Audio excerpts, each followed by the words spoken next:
Mas esse texto, na verdade, foi uma indicação da própria Bárbara, que estudou o capítulo e que trouxe aqui para a gente essa sugestão de texto. Então, eu vou ler para vocês, que é do livro Caminho, Verdade e Vida, de Chico Xavier, na verdade, psicografado por Chico Xavier, mas editado pelo Espírito de Emmanuel. E é a lição 179, o novo mandamento.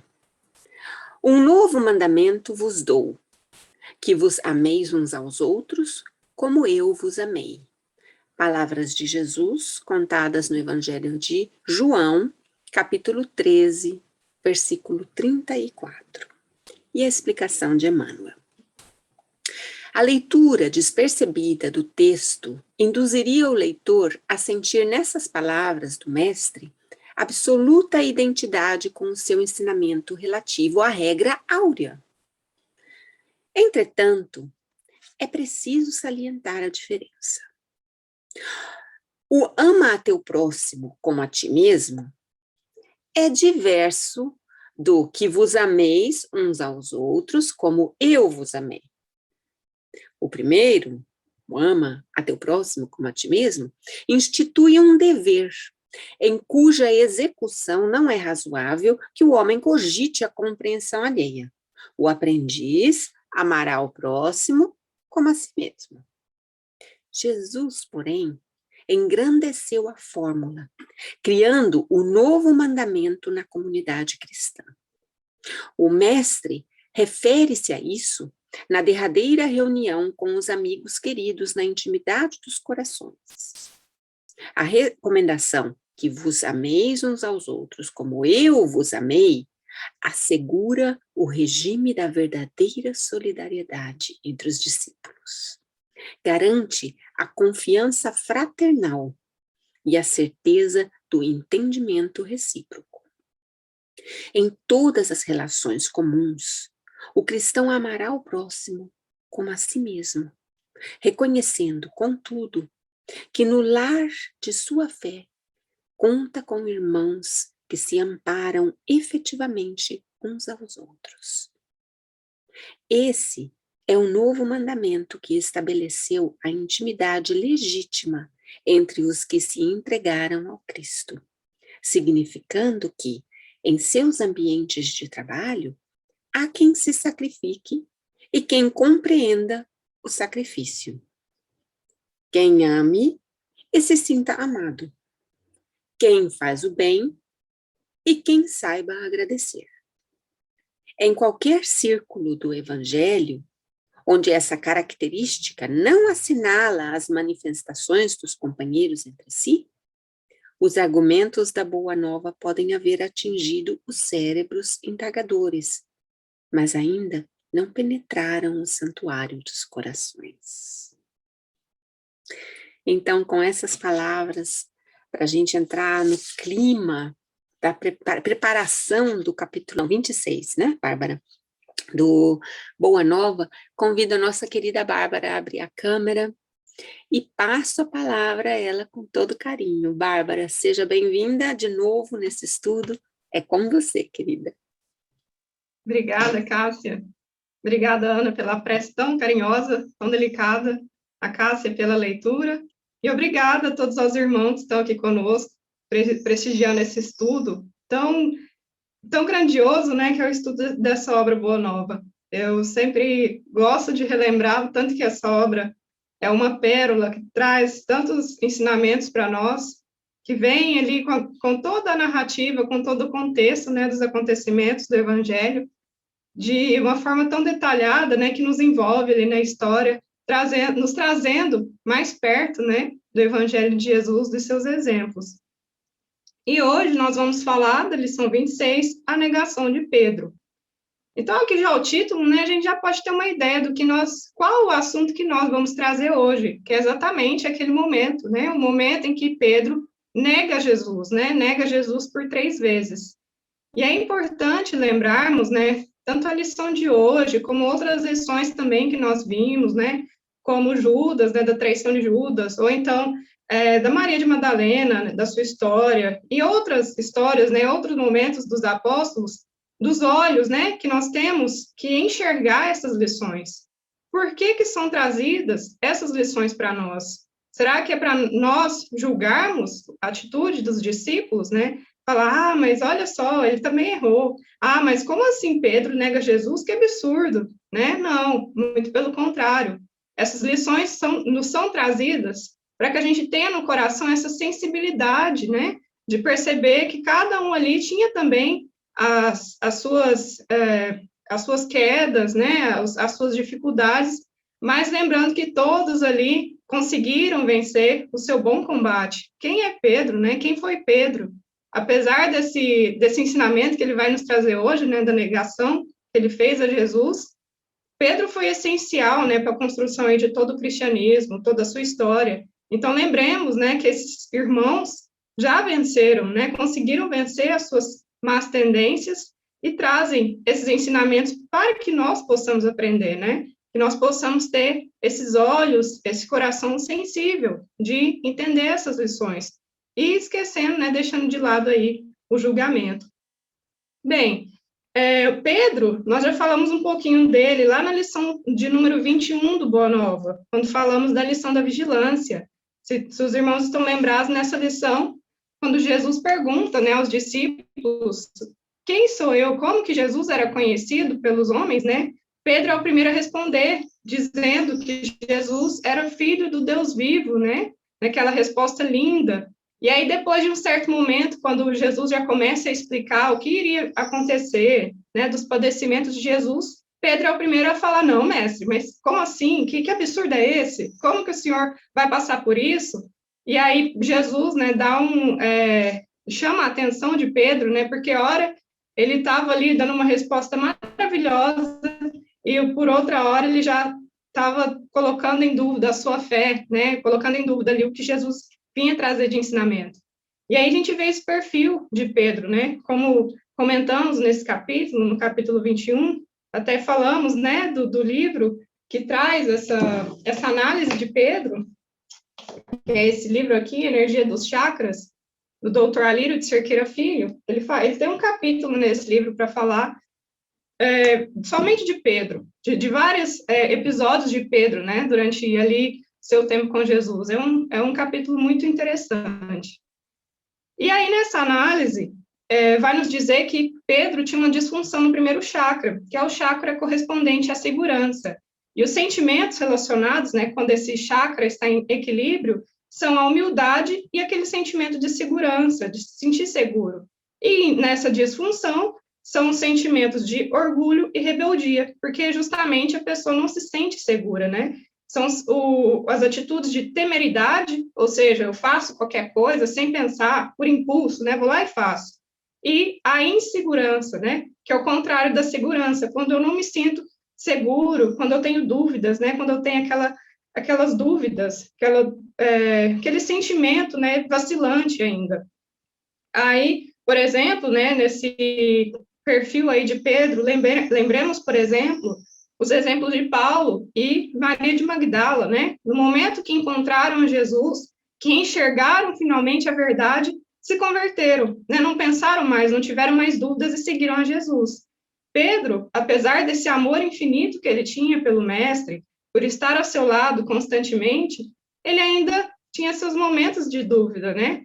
Ele questionava ainda, era bastante impetuoso, né? Perguntava, fazia as coisas nesse impulso, muitas vezes sem pensar. E temos aí esse perfil, então, né? Lembrando um pouquinho dessa personalidade de Pedro. E aí, nessa lição, a negação de Pedro, vai nos colocar, Humberto de Campos, a continuidade da lição anterior, né? Que na lição anterior nós vimos sobre a Santa Ceia, a lição 25, a última ceia. E aí, nessa lição, tá ali, né, Jesus reúne com os seus discípulos na Páscoa, sabendo já que estava próximo, né, o seu sofrimento, a sua passagem para o mundo espiritual, novamente, e ele entra, né, com toda aquela glória em Jerusalém, todas as pessoas recebendo muito bem, né, fazendo festa, recebendo o mestre em Jerusalém, mas aquilo só seria um momento, né, e Jesus reúne com os discípulos, dizendo que queria muito, né, compartilhar daquela ceia com eles, já sabendo que seria o último momento, a última oportunidade de reunir os 12 ali. E por mais que Jesus falasse, né, do que ia acontecer, dos seus padecimentos, no final da história, se nós lembrarmos, cada um estava perguntando ao mestre quem era o maior, né?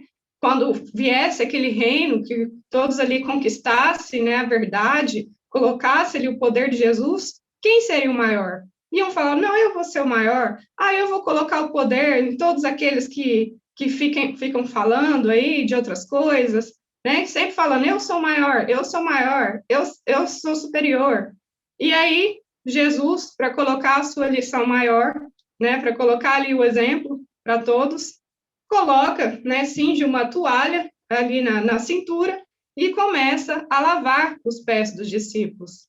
Começa ali a lavar os pés de cada um, trazendo esse exemplo da humildade, né, que cada um deveria, na verdade, não se preocupar quem era o maior, mas todos ali reunidos, como uma família, na fraternidade, amando uns aos outros. Então, nessa lição, na lição 26, Humberto de Campos vem trazer a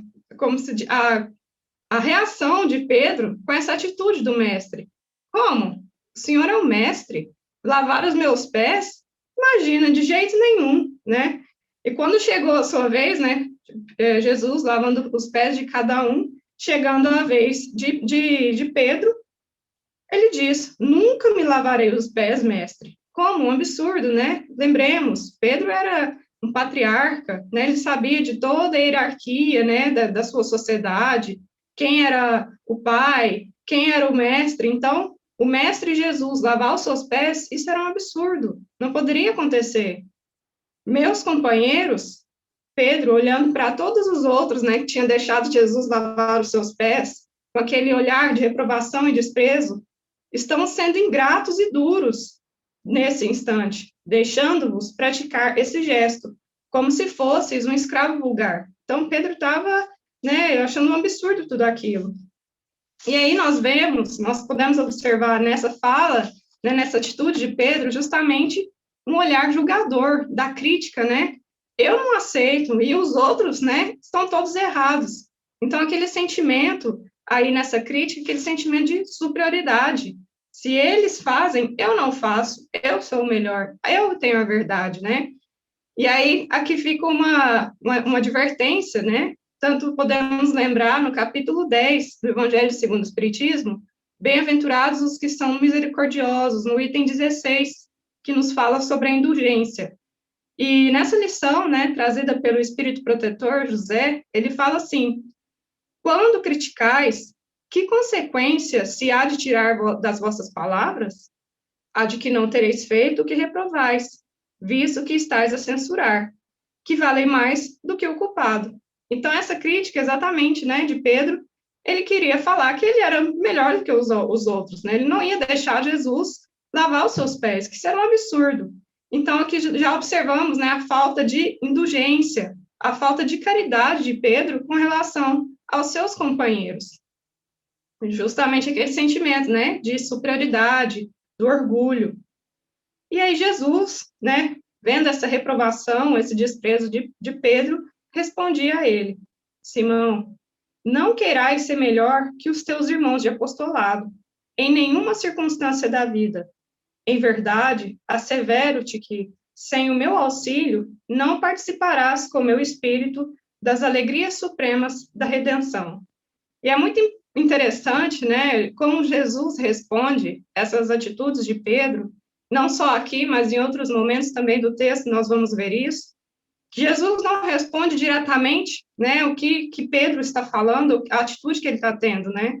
Quando ele fala aqui que ele acha um absurdo, que ele não vai deixar, Jesus já vai no cerne, né, no núcleo ali do coração, do sentimento que Pedro está demonstrando.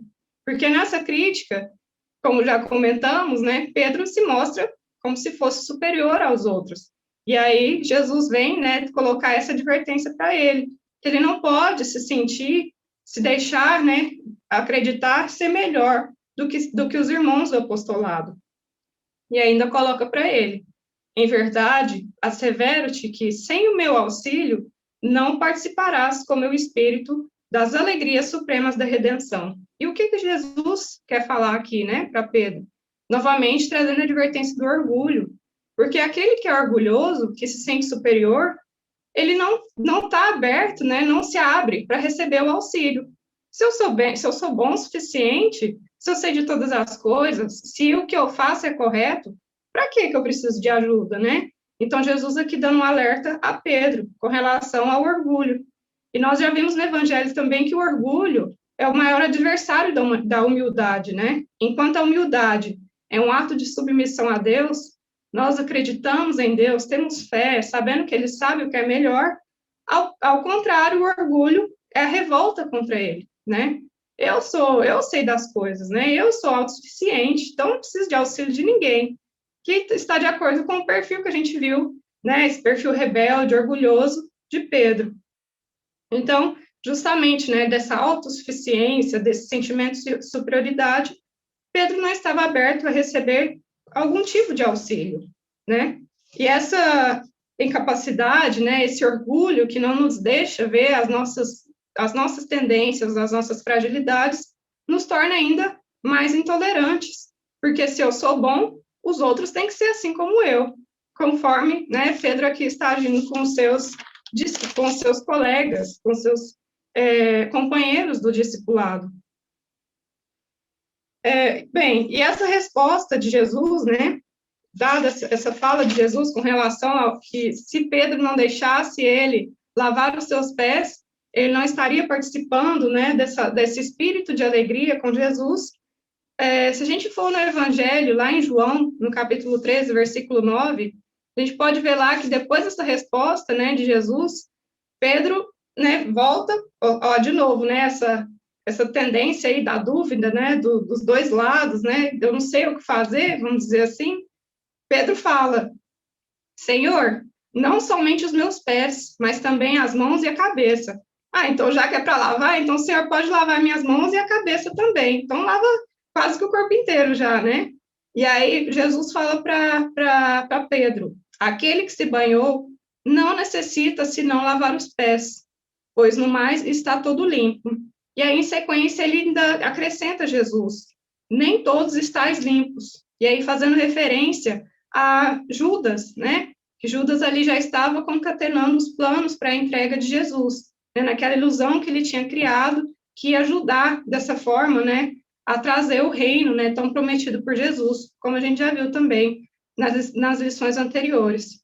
Então, essa simbologia de Jesus, não somente da questão aí da humildade, né? De mostrar a todos ali dessa questão de ser maior, que na verdade não era essa a questão, né? Mas na verdade de ser, de todos serem amorosos, né? De dar apoio ali a todos, de não querer ser melhor do que os outros, mas também a simbologia de lavar os pés, né? De sermos puros lá pela raiz, né? Na intenção das nossas atitudes, do nosso coração, do nosso sentimento, para a gente purificar exatamente os nossos atos, né? A profundeza dos nossos atos, né? Ali a nossa verdadeira intenção. E aí até ele fala da questão de Judas, justamente porque Judas estava ali com eles, né? Compartilhando da ceia, mas seu coração, a sua intenção não estava sendo pura, né? Porque ele já tinha planos a realizar contra Jesus, né? Contra a entrega ali, né? Com relação à entrega de Jesus para o templo, para os poderosos do templo. Bem, e aí, depois dessa resposta, né, todo mundo aquietou-se um pouco, e Jesus, trazendo ali quase que uma visão espiritual, devassando os acontecimentos do futuro, começou a falar com os discípulos. Aproxima-se a hora do meu derradeiro testemunho. Sei, por antecipação, que todos vós estareis dispersados nesse instante supremo. É natural, porquanto ainda não estáis preparados senão para aprender. Antes, porém, que eu parta, quero deixar-vos um novo mandamento, o de amar-vos uns aos outros como eu vos tenho amado.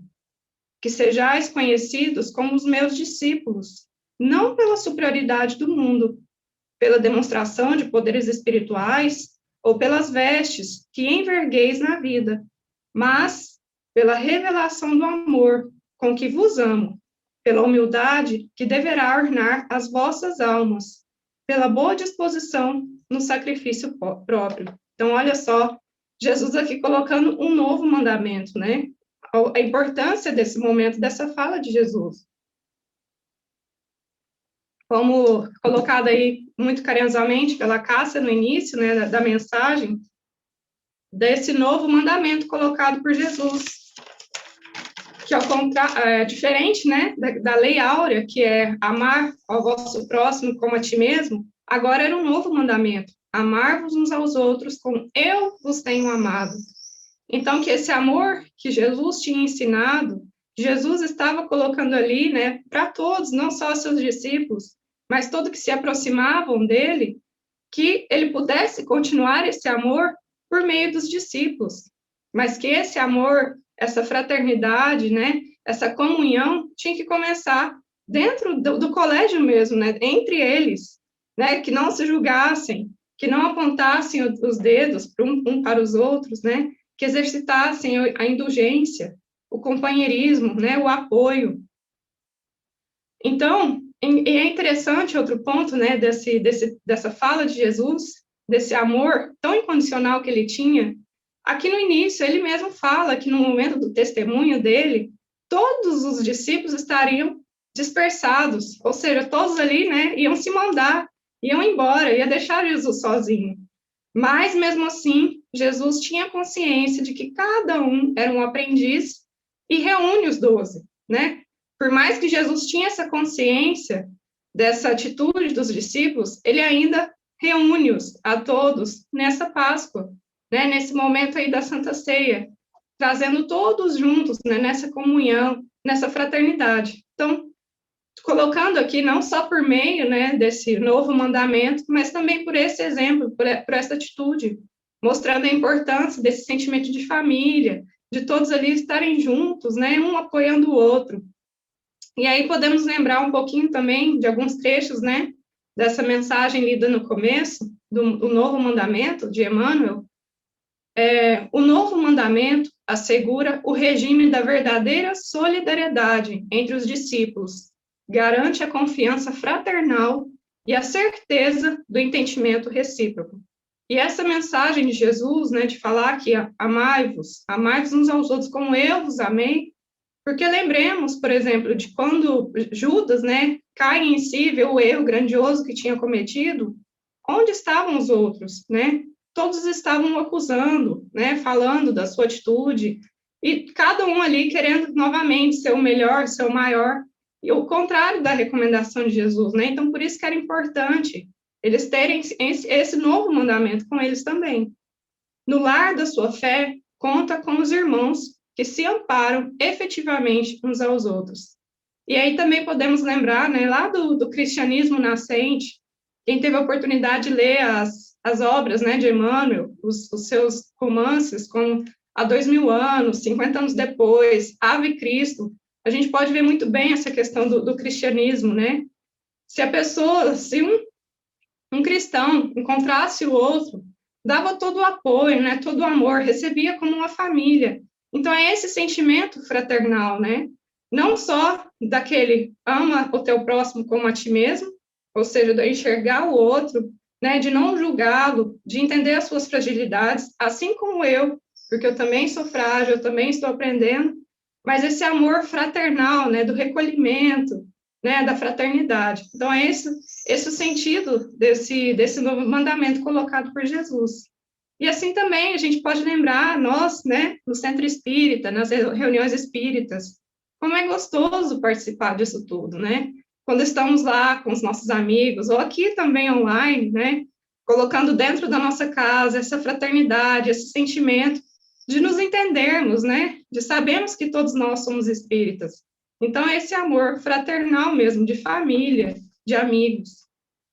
Bem, mas Pedro, né, conhecendo aí a sua inquietação, né, essa sua agitação, escutando essa fala de Jesus, como se fosse uma despedida, ele já começou a ficar meio revoltado, né, já colocando ali o seu temperamento inquieto, e já perguntou, como assim, Senhor, para onde vais? Com esse assunto, né, dessa despedida, Para onde ides? O mestre lhe lançou um olhar sereno, fazendo-lhe sentir o interesse que lhe causava sua curiosidade, e redarguiu: ainda não te encontras preparado para seguir-me. O testemunho é de sacrifício e de extrema abnegação, e somente mais tarde entrarás na posse da fortaleza indispensável. Então, aqui Jesus já dando uma resposta, né? Calma, Pedro, né? Se aquiete, né? Para onde eu vou, o que vai acontecer comigo, você ainda não está preparado. Muitas vezes a gente tem o conhecimento, né? Sente aí as mensagens de Jesus, mas a hora do vamos ver mesmo é a hora do testemunho, né? De provar aquilo que a gente aprendeu. E Jesus já sabia, tanto que ele já vinha falando, né? Que todos ali eram aprendizes, e falando a Pedro que ele ainda não estava no momento de colocar essa extrema abnegação, esse testemunho em atividade. Simão, no entanto, né, nessa personalidade forte que ele tinha, ele queria provar, não só para ele, para Jesus, mas principalmente para todos ali que estavam ao redor, né, os seus colegas, por palavras, o valor da sua dedicação. E aí ele falou, Jesus, não posso seguir-vos? Acaso, mestre, podereis duvidar da minha própria coragem? Então não sou um homem? Por vós darei a minha própria vida. Então, aqui necessidade, né? Como a gente falou, da questão da segurança, a necessidade de Pedro se afirmar, reafirmar e se provar para os outros, né? Para os outros que estavam vendo ali, o tanto que ele era forte, o tanto que ele era fiel a Jesus. E aí Cristo sorriu e respondeu: Pedro, a tua inquietação se faz credora de novos ensinamentos. A experiência te ensinará melhores conclusões, porque, em verdade, te afirmo que esta noite o galo não cantará sem que me tenhas negado por 3 vezes. Então, aqui já Jesus dando um alerta para Pedro. Olha, você está inquieto, você tem essa necessidade de se afirmar forte, mas você tem que prestar atenção à sua fragilidade, né? Como a gente vinha falando, a questão do orgulho de Pedro, dessa sua rebeldia. Então, essa inquietação dele, né, essa necessidade de afirmar e reafirmar, justamente pela sua insegurança. E será, né, Jesus coloca esse questionamento para ele, será, Pedro, que você está mesmo pronto para esse sacrifício? E aí Jesus coloca, né, fala para ele que ele vai, né, nessa fragilidade que ele tem ainda, né, nessa necessidade de se auto-aprimorar, da sua auto-transformação, ele fala, você vai me negar 3 vezes. Só que Pedro aí, né, tocou no coração de Pedro, no seu orgulho. Ele se sentiu com orgulho ferido. E aí fala para Jesus, julgai-nos então um espírito mau e endurecido a esse ponto? Como assim, Senhor? Como assim, mestre? Você está colocando em dúvida a minha personalidade, o meu amor por ti? Né? E se sentiu muito ofendido. E Jesus diz, não, Pedro, com doçura. Não te suponho ingrato ou indiferente aos meus ensinos, porém, vais aprender ainda hoje que o homem do mundo é mais frágil do que perverso. Então, novamente, a frase de Jesus, o homem do mundo é mais frágil do que perverso. Então, aqui, Jesus esclarecendo a Pedro que muitas das suas atitudes, principalmente o que ia acontecer da sua negação, não era porque ele era mau, porque ele era perverso, porque ele era endurecido, não, mas pela sua fragilidade. E justamente o orgulho é que não nos deixa enxergar a nossa própria fragilidade. Quando a gente se acha melhor, quando a gente tem esse orgulho tão acentuado, nós achamos, né, nós não conseguimos perdoar, nós não somos intolerantes com os erros dos outros e, principalmente, nós não conseguimos nos enxergar as nossas próprias fragilidades, os nossos próprios tropeços. Então, justamente, né, essa incompreensão de Pedro, essa dificuldade que ele sentia, era por ser frágil e inseguro. E é interessante com relação, né, a esse fato da negação de Pedro, nós podemos ir lá no livro O Consolador, quando Chico faz a pergunta, né, que ensinamento nos oferece a negação de Pedro? Então, que ensinamento é esse que essa lição, né, de Pedro, essa atitude de Pedro vem nos trazer? E Emmanuel fala que a negação de Pedro serve para significar a fragilidade das almas humanas, perdidas na invigilância e na despreocupação da realidade espiritual, deixando-se conduzir indiferentemente aos torvelinhos mais tenebrosos do sofrimento, sem cogitarem de um esforço legítimo e sincero na definitiva edificação de si mesmos. Então, aqui, Emmanuel colocando um alerta também para nós, né, com relação à nossa fragilidade. Quando nós enxergamos que somos frágeis, não é no sentido de falar, nossa, né, coitadinho de mim, sou tão problemático, não nesse sentido, mas no sentido de pensar, de nos ver como todos aprendizes. Estamos aqui para aprender, né, em cada situação, seja uma situação feliz ou uma infeliz, uma dificuldade, estamos a todo momento aprendendo. Então, essa necessidade aqui, ó, como Emmanuel coloca, né, esforço legítimo e sincero na definitiva edificação de si mesmos. Então, eu sei das minhas dificuldades. E quando eu entendo as minhas dificuldades, que eu sou frágil, que eu preciso aprender, preciso melhorar, eu entendo o outro também quando ele erra. Mas se eu tenho esse bloqueio aí, né, do orgulho, como dizia, né, a trave no meu olho, que não consigo enxergar nem as minhas dificuldades, como que eu vou entender o outro, né? Como que eu vou ser tolerante, piedoso com o outro, se eu não sou isso nem comigo mesmo, né? Se eu tenho essa necessidade de me reafirmar, de mostrar para o próximo, de mostrar para quem for que seja, como eu sou forte, como eu estou certo. E aí podemos lembrar também do capítulo que a gente está estudando esse mês, né? O capítulo 17, Sede Perfeitos, principalmente a lição O Homem de Bem. Quais são as principais lições colocadas aí para sermos homens de bem, né? Que é o trabalho, a fé, o esforço, né? Sempre colocando muito bem a questão do esforço, que não é somente falar, somente mostrar, mas esse esforço para conosco mesmo, né? Novamente, de aprendizes. A indulgência também com o próximo, a ação da caridade, o exercício da caridade, do amor, e assim por diante. Bem, e aí, depois dessa fala de Jesus, né, passando um tempo, acontece o que os soldados, né, romanos vão até Jesus e o prendem. E aí, no pressuposto, né, de demonstrar todos ali o seu desassombre, a sua boa disposição para defender o mestre e o evangelho, Pedro ataca um dos soldados com a espada, né, arrancando a sua orelha, né, esse é um fato também bem conhecido no evangelho. Então, ataca com a espada um dos servos do sumo sacerdote de Jerusalém, compelindo o mestre às mais severas observações, né? E quando o mestre fala, Pedro, embaia a tua espada, né? Chamando a atenção ali de Pedro. E aí todo mundo fica sem entender, chamando a atenção de Pedro, e Pedro também se sentindo, né, envergonhado com aquela situação, e todos ali então se dispersam, principalmente não entendendo essa atitude de Jesus a se entregar, essa humildade dele.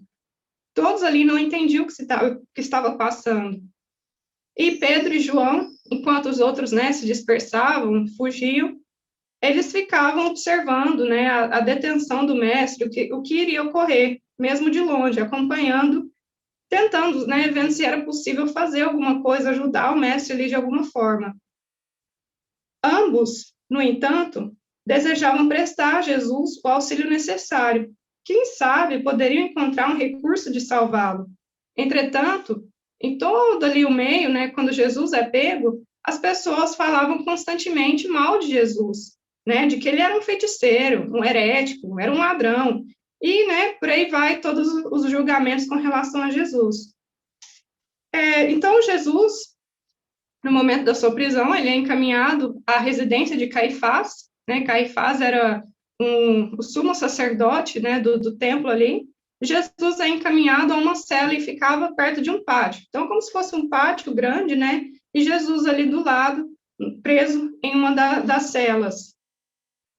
E lembremos também que todos esses acontecimentos, né, tanto da ceia, dessa reunião de Jesus com os discípulos, tanto aqui, né, no momento da sua prisão, era a comemoração da Páscoa. Então, esse pátio aí, né, todos ao redor ali do templo, da residência de Caifás, estava cheio de pessoas, né, justamente porque era a época em Jerusalém, onde se tinha mais pessoas, né? Todas as pessoas, na época da Páscoa, iam até Jerusalém. E vai nos colocar aqui, Humberto de Campos, que Pedro e João compreenderam que as autoridades do templo imprimiam um caráter popular ao movimento de perseguição ao Messias. Então, não era só um evento, vamos dizer assim, um evento, né, um acontecimento com as autoridades do templo, que tinham que prender Jesus, porque ele era um revolucionário, né, como era considerado ali. Mas, na verdade, era uma forma de vingar da sua vitoriosa entrada triunfal, como falamos, né, quando Jesus chega em Jerusalém, que todos ali comemoram e recebem Jesus muito bem. Então, é como se fosse uma forma de vingança dessas autoridades com relação a Jesus. Porque até quando Jesus, né, foi crucificado, colocava-se na cruz o motivo, né, porque aquela pessoa, aquele homem estava sendo crucificado. E na cruz de Jesus estava o rei de Israel. Porque esse era o crime que eles consideravam que Jesus estava praticando, que era o crime de uma revolução, como se Jesus queria ser mesmo o rei de Israel. Então, isso não podia, né? Isso era um crime. E por isso que justamente esse momento, né, da vingança de Jesus, porque ele não poderia ser o rei de Israel. Isso era um absurdo, né? Então, considerado ali um revolucionário. E sabemos, né, que, na verdade, não era isso que Jesus veio trazer, né?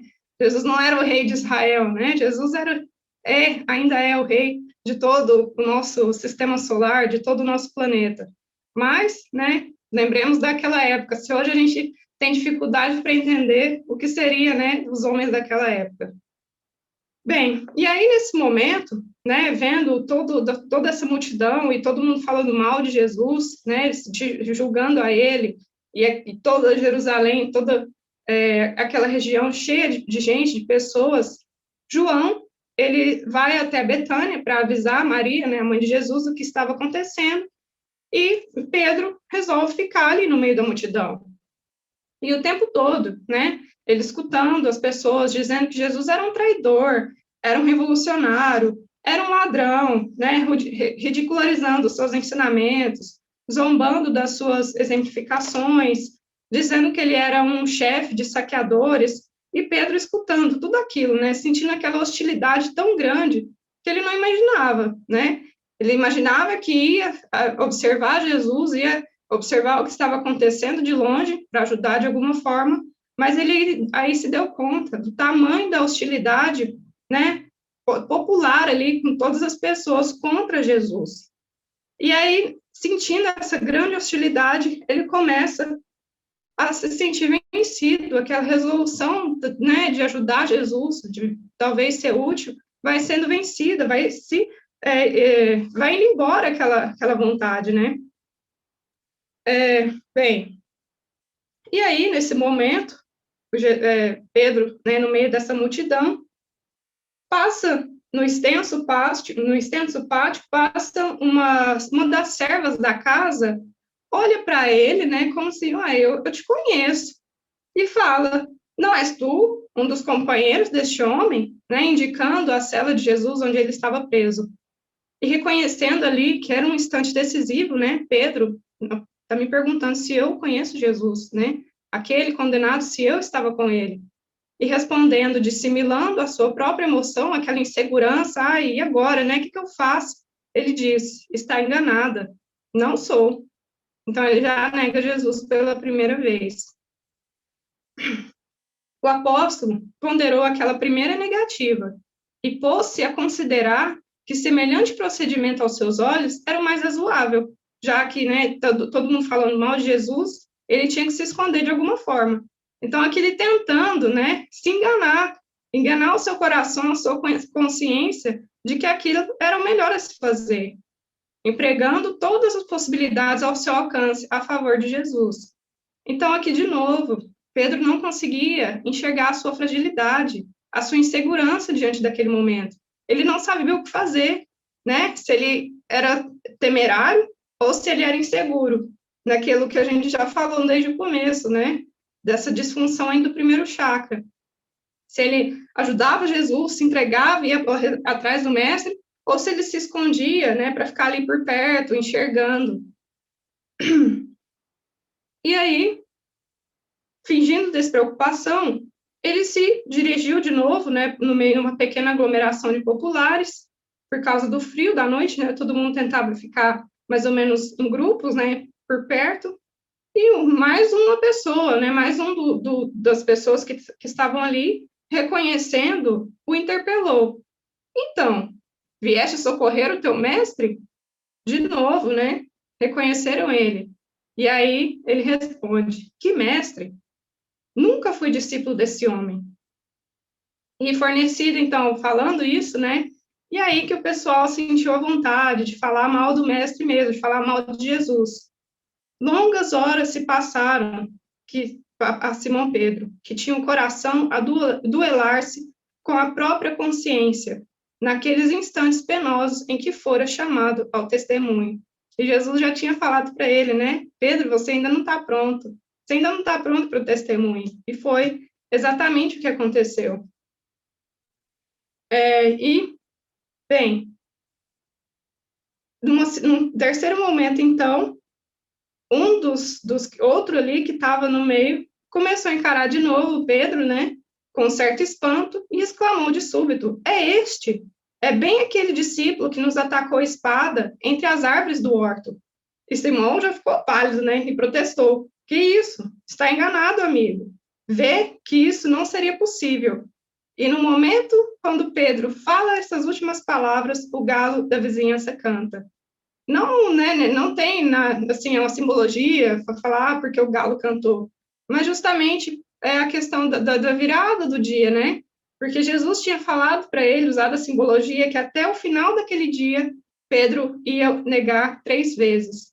E assim procede. Pedro, em 3 oportunidades, né, que alguém questiona ele se ele conhecia o mestre, ele o nega.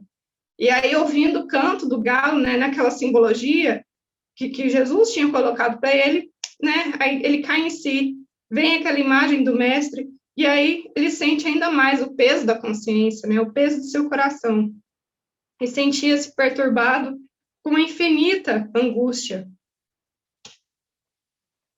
Então, ele sai, né? Daquele lugar de onde ele estava, vê o mestre no último momento, vendo ele, né? Com aquele semblante sereno, através das grades, e aí ele sai nesse desespero, nessa angústia que ele trazia em seu coração. Estava extremamente envergonhado de si mesmo, chorava amargamente, como ele, né, que fora sempre ríspido, resoluto, que não conseguia perdoar nenhuma das falhas, né, aquelas mulheres que iam atrás de Jesus, ele não conseguia perdoar nenhuma delas, sempre tão duro. E aí que ele começava a entender, se ele que tinha essa personagem forte, né, que sempre sentia essa necessidade de se provar a todo instante, se ele caiu, se ele mostrou a sua fragilidade, por que os outros também não têm as suas fragilidades? E aí que começou, né, esse despertar no seu coração, na sua consciência. Começava a entender a razão de certas experiências dolorosas de seus irmãos em humanidade. Em seu espírito, como que desabrochava uma fonte de novas considerações pelos infortunados da vida. Então, aí nesse momento que ele consegue enxergar realmente o amor ao próximo, como ele mesmo, porque ele era frágil também, né? E aí, pelo véu de lágrimas, por causa daquele choro tão intenso, né, que aquela dor que ele sentia, ele figurou a imagem do mestre, que vinha até ele em espírito, na solidão da noite, trazendo nos lábios, né, Jesus, aquele mesmo sorriso sereno de todos os dias. E ante essa emoção, né, essa imagem de Jesus, Pedro se ajoelha e fala, mestre, Senhor, me perdoa. E Jesus,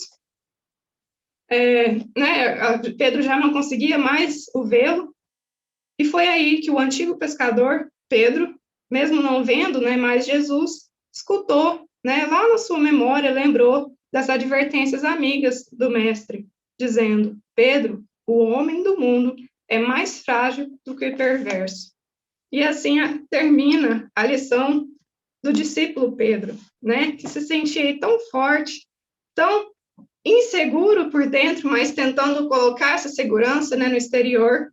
E aí vem Jesus colocar a realidade para ele, né? Ele não era perverso, ele não era mau, né? Ele estava, assim, tentando aprender e estar do lado do mestre a todo instante, mas ele ainda era frágil, justamente porque ele não reconhecia a sua posição de aprendiz. E aí, sempre que nós lemos, né, todas essas lições, em especial a lição de hoje, nós precisamos colocar isso, refletir na nossa história. Será que a gente enxerga a nossa fragilidade? Ou será que a gente está a todo momento tentando se afirmar para os outros, afirmar para nós mesmos que nós somos fortes, né, que nós somos perfeitos? E não, nós precisamos reconhecer isso. Estamos todos aqui para aprender, né, para exercitar as nossas experiências, seja uma experiência feliz ou uma experiência difícil, mas a gente está aqui a todo momento aprendendo, né? Bem, então, quando a gente entende, né, esse sentimento, essa nossa fragilidade, a gente se liberta dessa necessidade da desculpa e da culpa. Porque a culpa, né, quando a gente faz alguma coisa de errado e a gente fica se martirizando, ai, né, eu sou uma pessoa tão boa, como que eu fui fazer desse jeito? Como que eu errei dessa forma? Ou a desculpa, né, quando a gente precisa falar para o outro, por que que a gente errou, por que que a gente fez aquilo? E não, né, de novo, a gente lembrando aqui do mandamento de Jesus, amar-vos uns aos outros como eu vos tenho amado. Jesus entendia a fragilidade de todo mundo ali, né? Jesus sabia que todos ali ainda não estavam no momento de testemunho, que os discípulos iam se dispersar, iam deixá-los sozinhos, e nunca, em momento algum, deixou de amá-los, né? Deixou de nos amar, mesmo ainda sendo tão pequenininhos, né? Então, que a gente tenha esse sentimento de aprendiz a todo instante. Que a gente não se cobre, não tenha esse sentimento de culpa e nem de desculpa, mas sempre se esforçando cada dia mais, mesmo que seja um pouquinho, né, a cada dia, mas para se tornar melhor, né, nessa autotransformação, nessa necessidade de evolução.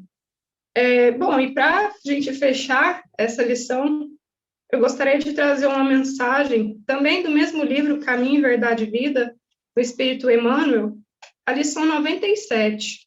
Amas o bastante? Quando Emmanuel vai nos trazer a explicação da passagem evangélica, quando Jesus pergunta a Simão Pedro por 3 vezes, filho de Jonas, amas-me?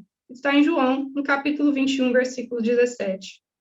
Aos aprendizes menos avisados, é estranhável que Jesus houvesse indagado ao apóstolo por 3 vezes quanto à segurança de seu amor. O próprio Simão Pedro, ouvindo a interrogação repetida, entristecera-se, supondo que o mestre suspeitasse de seus sentimentos mais íntimos. Contudo, o ensinamento é mais profundo. Naquele instante, confiava-lhe Jesus o ministério da cooperação nos serviços redentores. O pescador de Cafarnaum ia contribuir na elevação de seus tutelados do mundo, ia apostolar, alcançando valores novos para a vida eterna. Muito significativa, portanto, a pergunta do Senhor nesse particular. Jesus não pede informação ao discípulo com respeito aos raciocínios que lhe eram peculiares. Não desejava inteirar-se dos conhecimentos do colaborador relativamente a ele. Não reclamava compromisso formal.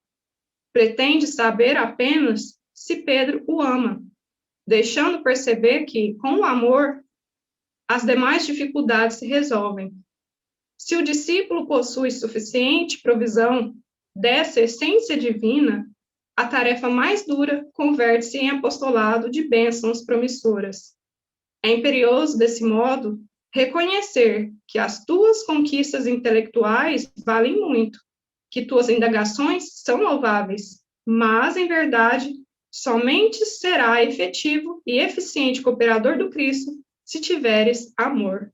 Então, que nós possamos lembrar e colocar amor em todas as nossas experiências, em todos os nossos momentos, né, da nossa vida. Então, essa lição que nós tínhamos para hoje. Muito obrigada, um abraço fraterno a todos e que tenham uma ótima semana.